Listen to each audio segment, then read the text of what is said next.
In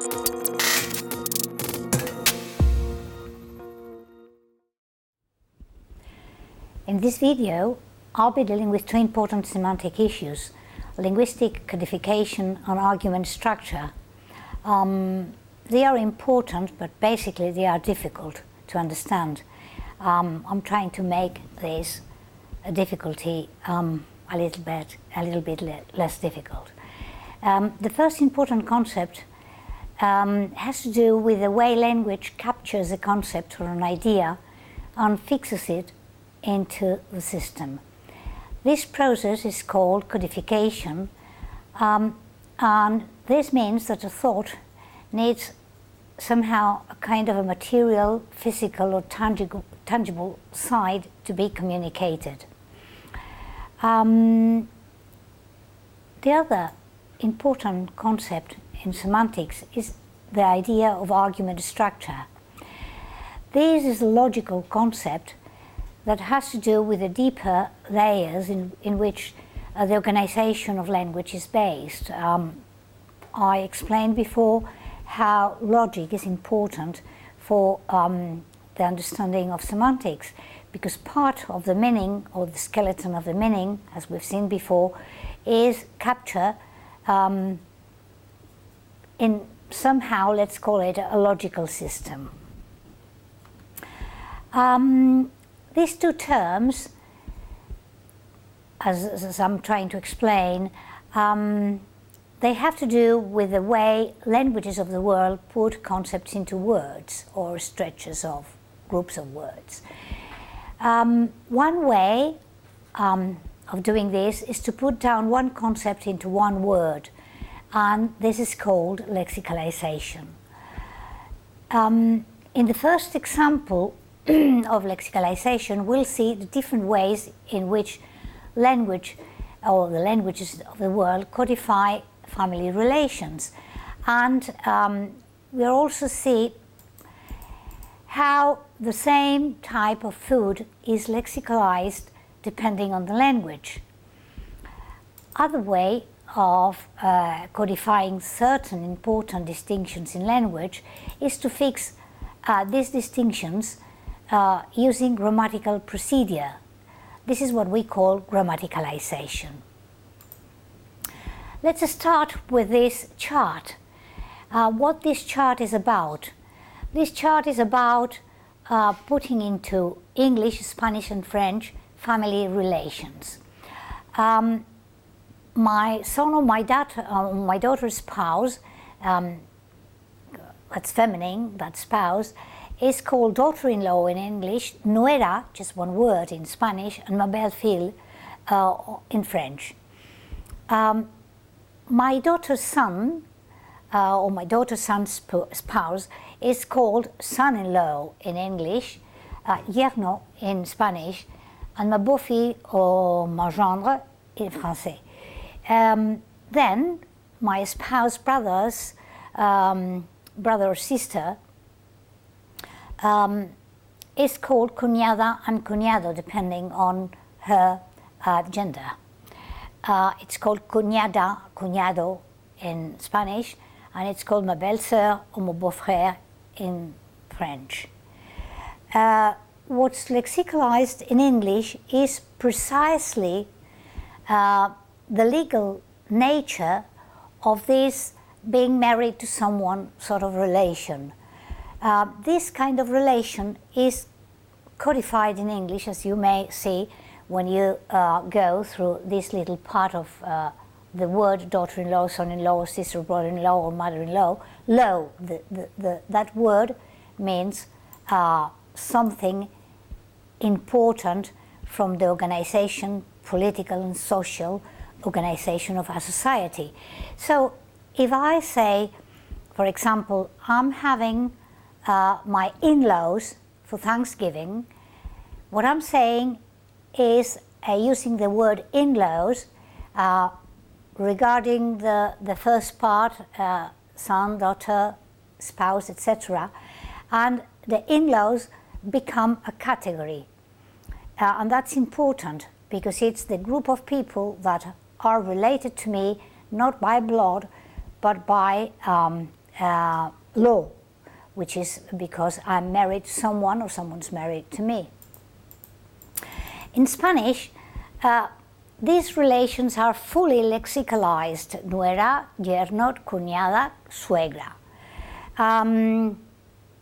And they are lexicalized in one specific word. It seems that the difference between blood relatives and relatives by law is captured lexically in one specific word in each case, possibly because of the history of languages or things like that. So phylogenetically, languages evolve in one way or the other, and they capture important relations in one word or in groups of words, or they emphasize the in-law part in English, or in French, when they put some words together with fille or frère or mère, they put the adjective ma belle fille or mon beau fils or ma belle sœur or ma belle mère. It seems as if French is taking a more positive approach to that category as a whole and prefer to use milder terms. But that's a small joke. Let's see another example of the lexicalization of food in language, and let's compare two groups of words to the same semantic field in English and in Spanish. We can describe the first column on your right-hand side as edible animal that is alive, that's not dead, and the same edible animal that is dead or its meat. So in the first case, in English, this edible animal that is alive is called pig, and that edible animal, when it dies and it becomes something edible, you can eat them, that's what edible means, becomes a pork, becomes the word pork, which is the meat of a pig. The same happens with the word calf or with the word veal. Calf is a baby cow, and it's is an animal that can be used to be eaten. You can eat calves, but you can eat the meat of the calf actually, and when you eat that kind of meat, you call it veal. In both cases of Spanish, the two words become one word in Spanish that's called cerdo, and it's both the same way, the same word, sorry, for the edible animal when it's alive, or the edible animal when it's dead, or the meat of that edible animal, and it's called cerdo.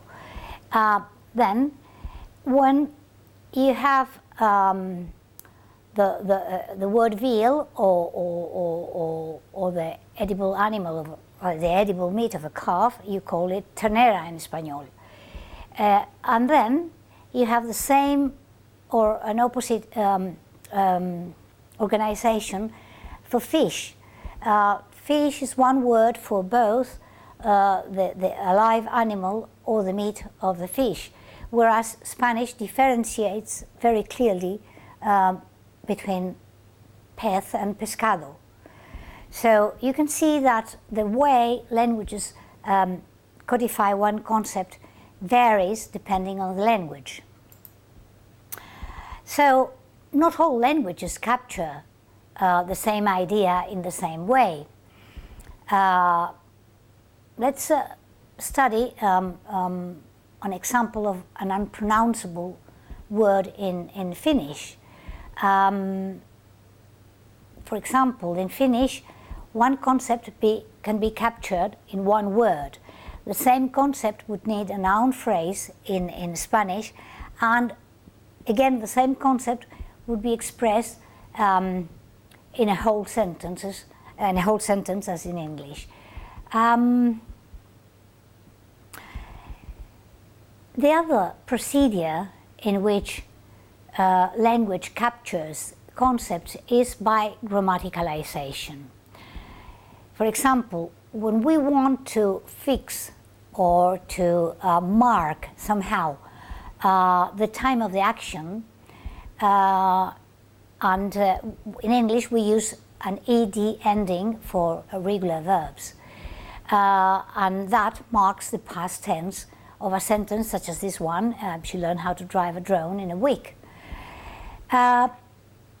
But we can also use other instruments or other ways of fixing the meaning of sentences in a way that they can change.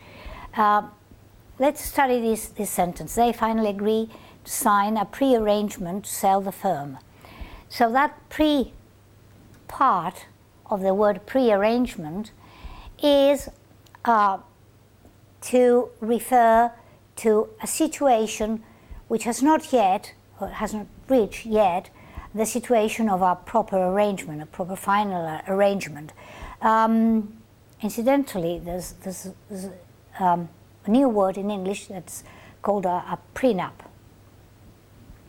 A prenup is a prenuptial arrangement. And another final way in which we can grammaticalize, for example, the function that each person plays in each situation, we can go back to that example that I explained before, the difference between John killed the wasp, or the wasp was killed by John. When we say John killed the wasp, or the wasp was killed by John, the organization of the words changes the subject. In the first case, the subject of the sentence John killed the wasp is John. In the second case, the subject of the sentence the wasp was killed by John is the wasp. So there's no coincidence between the agent of the killing in both cases is the wasp, and the patient of the situation in both cases is John. What we change is the subject. And why do we change the subject? Because somehow we want to emphasize something or to give more relevance to something else. So the position of words in sentences marks things such as subject and object, and that is who did that to whom, and this is important. Now there's some reading that you should do before you take your test, and in this slide you can see some references about the reference that you should go through before you take your test. And also here you can go to that link to go to the front page of a book that I wrote precisely on the codification of meaning in English, either in paper format or as an e-book.